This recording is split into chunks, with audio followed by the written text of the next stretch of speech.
Second half of the 14th century. A bloody civil war broke out on the territory of the Golden Horde, which went down in history as the Great Troubles.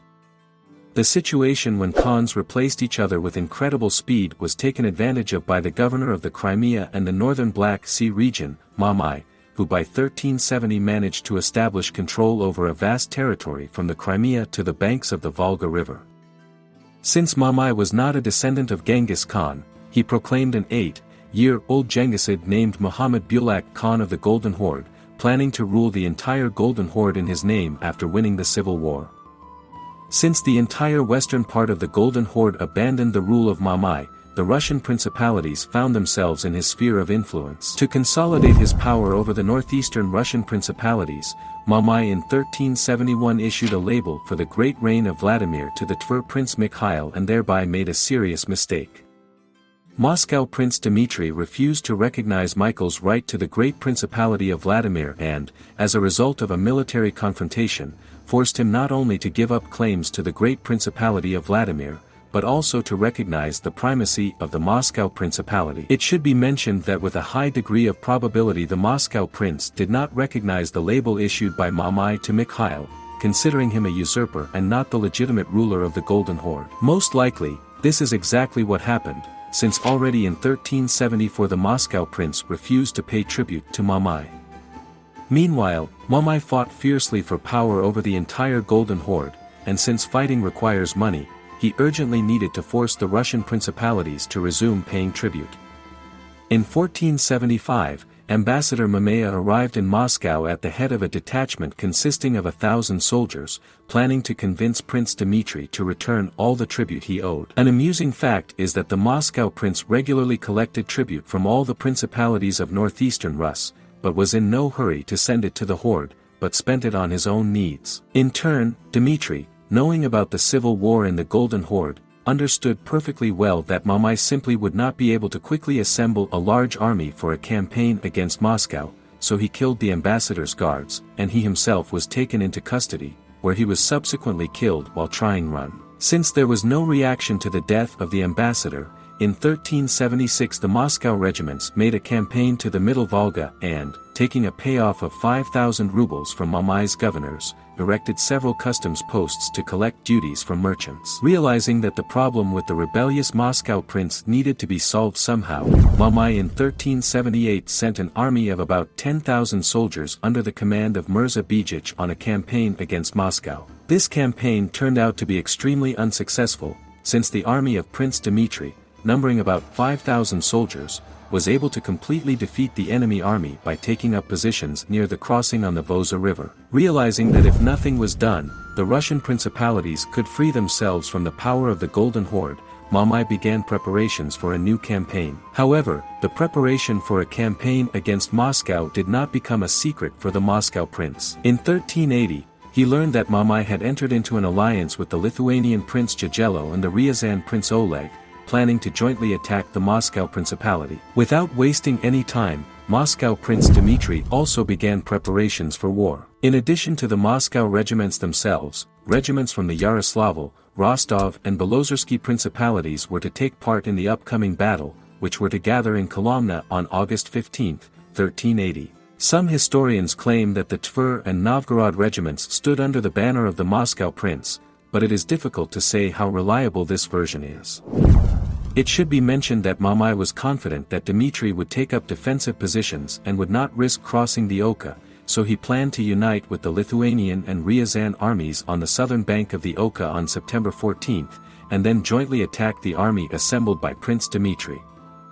In turn, Prince Dmitry understood perfectly well that with the available forces he would not be able to cope with the combined army of the Horde, Lithuania and Ryazan, so he was forced to act decisively. Already on August 26, he and his army crossed the Oka River and began moving towards the banks of the Don River, planning to attack Mamai's army before he had time to unite with his allies. On the way, the army of the Moscow prince was joined by the regiments of the Lithuanian princes Andrei and Dmitry Algirdovich, who were governors in Pskov and Peryaslav-Zaleski. There is a version that in addition to the Pskov and Peryaslav regiments themselves, under the banners of the Algirdoviks there were warriors from their former destinies, Polotsk and Starodub.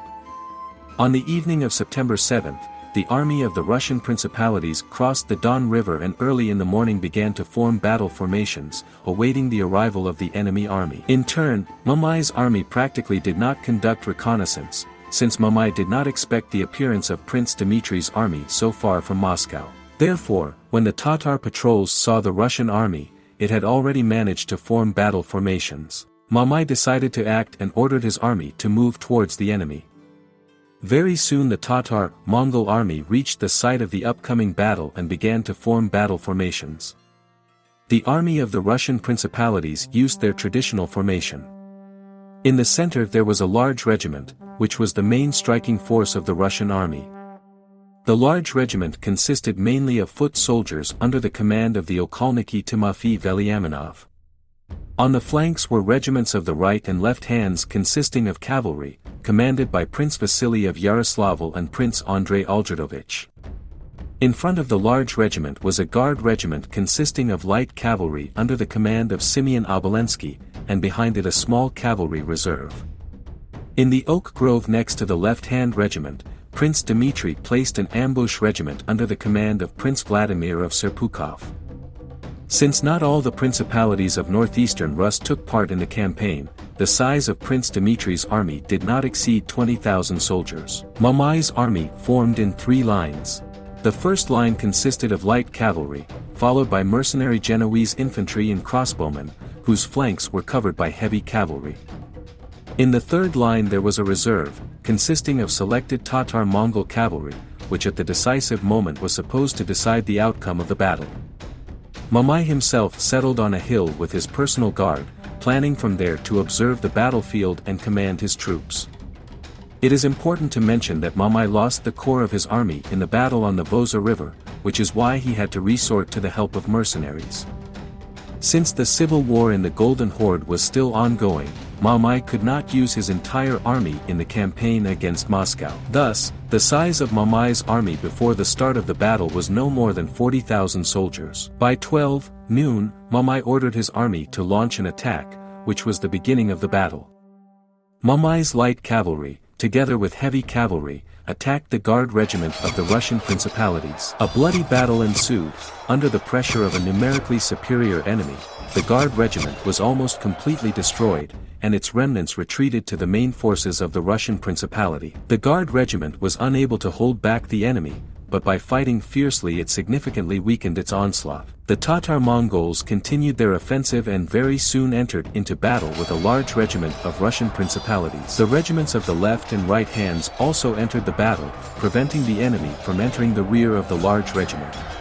Despite the enemy's numerical advantage, the army of the Russian principalities held its position, fighting fiercely. In order to prevent the enemy from entering the rear of his army, Prince Dmitri was forced to bring his reserve into battle. At this moment, Mamai decided that it was time to bring his reserve, consisting of selected heavily armed horsemen, into battle. He ordered his reserve to attack the Russian left flank so that, having defeated it, he could go to the rear of a large regiment. The introduction of the Tatar-Mongol reserve into battle radically changed the balance of forces on the left flank of the Russian army. The left-hand regiment was forced to retreat under enemy pressure. Having pushed the left-hand regiment to the river, the horde horsemen attacked the rear of the large regiment.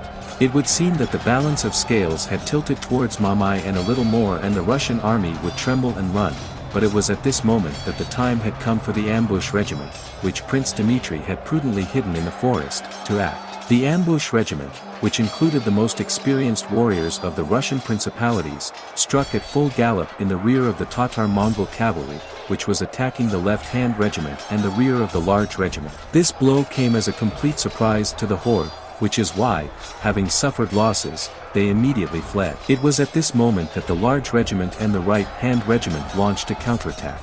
The sight of the fleeing horde horsemen, as well as the onslaught of the main forces of the army of the Russian principalities, forced the entire horde army to flee. Mamai, who was watching what was happening from the hill, realized that the battle was lost and, together with his personal guard, left the battlefield to avoid capture. Having captured Mamai's camp with all its property, the Russian army plundered it and, having buried the fallen, went home on September 14th. In turn, Jagello and the Ryazan Prince Oleg, realizing that they were late for the decisive battle, did not dare to attack the pretty battered Russian army, but at the same time, after waiting for the right moment, they plundered the Russian convoy, and then returned home.